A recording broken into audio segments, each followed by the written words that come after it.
Hello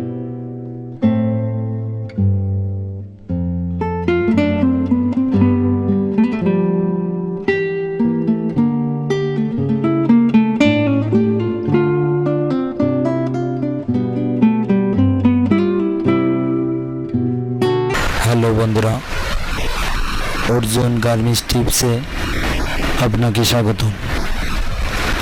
আজকে যে tips নিয়ে আমরা আলোচনা করব সেটা হচ্ছে একজন সুপারভাইজার চাকরি নিতে গেলে কি কি জানা আবশ্যক দরকার। তো একজন সুইং সুপারভাইজার চাকরি নিতে গেলে তাকে অনেক কিছু জানার প্রয়োজন হয়। তো আমি একটু উদাহরণ সাজিয়ে রেখেছি, আসলে মূলত সেই বিষয়গুলো নিয়ে আলোচনা করা হবে যে একজন সুপারভাইজার কী কী কাজ জানা দরকার। তো চলুন আমরা সরাসরি ডিসপ্লেতে যাচ্ছি।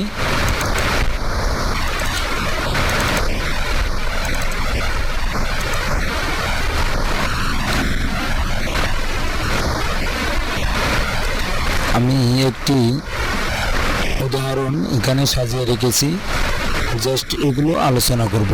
আর আমি মনে করি এই প্রথম ইউটিউবে এভাবে প্রথম আপলোড ভিডিও আমি করে থাকবো।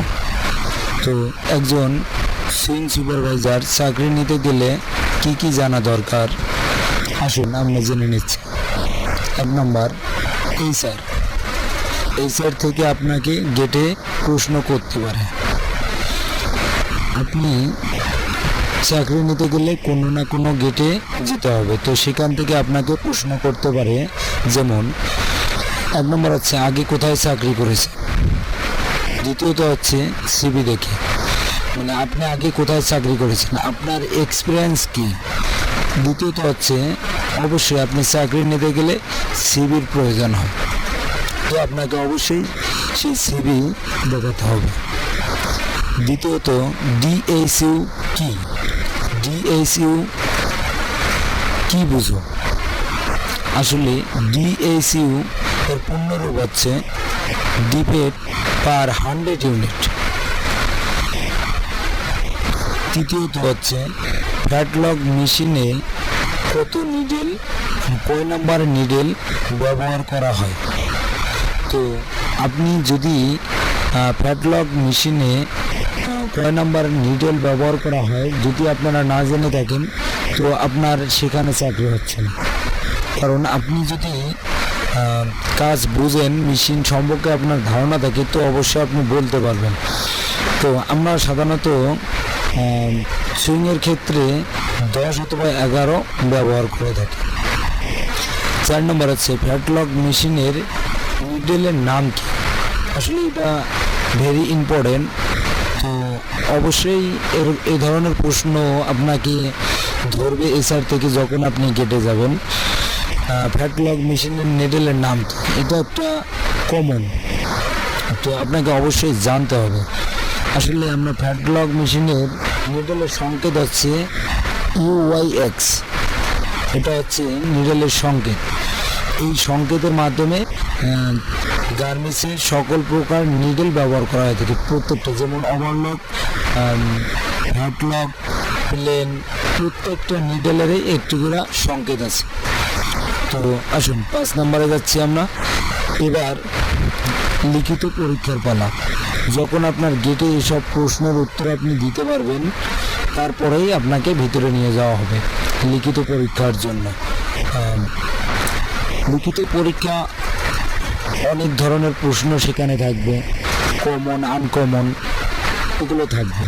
তো যেটি ভেরি ভেরি ইম্পর্টেন্ট, এই ধরনের প্রশ্নগুলো যারা আপনারা নতুন সুপারভাইজার পদে চাকরি নিতে চাচ্ছেন তাদের জন্য আসলে একটা কঠিন মনে হবে। তো কারণ আপনারা যেহেতু এখনো কোথাও সুপারভাইজারের চাকরির জন্য ইন্টারভিউ দেননি, তো আমি একটি সমাধান সাজিয়ে রেখেছি। যেমন থাকতে পারে এমন একটি লাইনে প্রতিদিন আউটপুট করে 1000 পিস, তাহলে 3000 পিস আউটপুট করতে কয় ঘন্টা লাগবে। এখানে বোঝার বিষয় সেটা হচ্ছে একটি লাইনে আপনার আউটপুট করে 1000 পিস। তো তাহলে 3000 পিস আউটপুট করতে কত সময় লাগবে, কয় ঘন্টা সময় লাগবে, এটা আপনাকে ক্যালকুলেটর করে বাইর করতে হবে। যেমন এখানে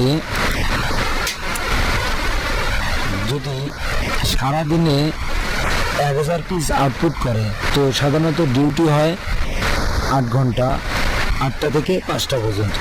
তো আমি যদি একদিনে আউটপুট করি 1000 পিস, কিন্তু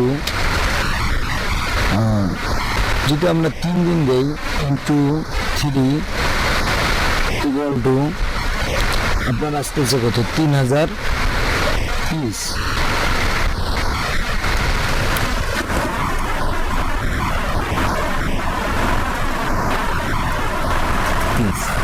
তো অবশ্যই আপনার সময় লাগবে 3 দিন। অতএব একদিনে 1000 করে আউটপুট করলে 3 দিনে 3000 পিস আপনার আউটপুট করতে সময় লাগবে। আরও অন্য রকমের প্রশ্ন থাকতে পারে, সেটা বুঝে শুনে উত্তর অথবা অ্যান্সার লিখতে হবে। এবার আসুন 6 নম্বরে, মেশিন চালানোর অভিজ্ঞতা থাকতে হবে। কারণ আপনি যদি সুপারভাইজার পদে চাকরি নিতে যান, অবশ্যই আপনাকে মেশিন চালানোর অভিজ্ঞতা থাকতে হবে। কারণ একটি লাইনে যখন একটি অপারেটর কাজ করবে, সে বুঝতেছে না, ততটা আপনাকে বুঝিয়ে দিতে হবে। জন্য সুপারভাইজার পদে চাকরি নিতে গেলে মেশিন চালানোর অভিজ্ঞতা 100% থাকতে হবে। এবার আসি নাম্বার 7, একটি স্যাম্পল বানাতে হবে। একটি স্যাম্পল বানাতে হবে, হতে পারে টি শার্ট অথবা পলো শার্ট কিংবা হুডি হতে পারে ইত্যাদি। যেটাই হোক না কেন আপনাকে সেটা তৈরি করতে হবে। আপনাকে জাস্ট কাট প্যানেল দিয়ে দেবে, সেখান থেকে আপনি মেজারমেন্ট অল প্রসেস আপনাকে কইরা তৈরি করতে হবে একটি টি শার্ট অথবা একটি পলো শার্ট। আপনি যে টি শার্টটি তৈরি করবেন সেটি সম্পূর্ণ আপনার নিজের ক্রেডিট। একটা লেআউট পেপার আপনাকে তৈরি করতে হবে। এটা হচ্ছে ইন্টারভিউর সর্বশেষ একটি ধাপ, যেটা আপনি সুইং করবেন। মানে আপনি যে স্যাম্পলটা আপনি তৈরি করবেন, সেটা হোক টি শার্ট অথবা পলো শার্ট কিংবা হুডি জ্যাকেট হতে পারে। তো অবশ্যই আপনাকে সেটার লেআউট পেপার তৈরি করে দেখাতে হবে। লেআউট পেপার তৈরি করে আই ডিপার্টমেন্টের কাছে এটা জমা হবে। সেখানে আপনার লেআউট অনুযায়ী আপনি কতজন ম্যান পাওয়ার দিয়ে লাইন সেট আপ করবেন, কতজন ম্যান পাওয়ার দিয়ে আপনি পোশাকটি তৈরি করতে চাচ্ছেন, সব ওখানে লেআউট পেপারে থাকবে। এবং আপনি কত পিস ঘন্টায় আউটপুট দিবেন, যে লেআউট আপনি সাজাবেন সেই লেআউটে আপনি কত পিস আউটপুট দেবেন, অবশ্যই সেটাও আপনাকে ওখানে উল্লেখ করে দিতে হবে। যদি আপনি সব কিছু করলেন, লেআউট পেপার তৈরি করতে না পারেন, তো আসলে আপনার যত কিছু আপনি ইন্টারভিউ, যত লিখিত পরীক্ষা, যত স্যাম্পল আপনি তৈরি করেন না কেন, আপনার সকল বৃথায়। কারণ লেআউট পেপার অবশ্যই 100% বাধ্যতামূলক এটা তৈরি করতে হবে, লেআউট পেপার তৈরি করে দেখাতে হবে। বাট আপনি যদি এটা না পারেন, তো ওরা ভাববে যে আপনি এটা কারো দ্বারা করে নিচ্ছেন, এরকমটা হতে পারে। অবশ্যই আপনাকে লেআউট পেপার সম্পর্কে ধারণা থাকবে। যদি আপনাদের এই ভিডিওটি ভালো লেগে থাকে, অবশ্যই গার্মেন্টস চ্যানেলটিকে সাবস্ক্রাইব করে পাশেই থাকবেন। ধন্যবাদ।